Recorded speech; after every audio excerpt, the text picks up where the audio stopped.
across the world বিভিন্ন research show করে যে আমরা যাদের সাথে হ্যাং আউট করি, যাদের সাথে আমরা টাইম স্পেন্ড করি, আমরা তাদের মতোই হয়ে যাই। আপনি দেখবেন যে গাছের একটা ফল যদি পচে যায়, ওই ফলের যে সাইডে একটা ভালো ফল লেগে থাকে, ওই ভালো ফলের জায়গায়ও পচন ধরে।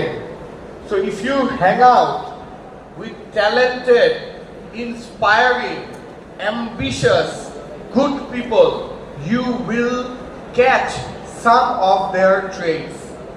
তার ভাবচক্কর আপনার মধ্যেও কিছু প্রভাব ফেলবে এবং আপনি তার মতোই হবেন।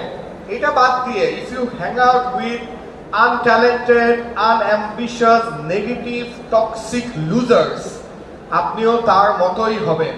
So guys, be absolutely very careful on who you choose as your friends. Quality people only. QPO মনে থাকবে? ডন ভাই কি বলে গেছে? QPO, quality people only.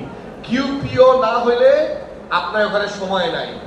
100 হাত দূরে থাকবেন এদের থেকে, 100 হাত দূরে থাকবেন। So you must hang out and spend time with ambitious quality people, যারা জীবনে কিছু হইতে চায়, কিছু করতে চায়, যারা চায় তাদের লাইফের একটা মিনিং থাকুক, তাদের অস্তিত্বের একটা কারণ থাকুক।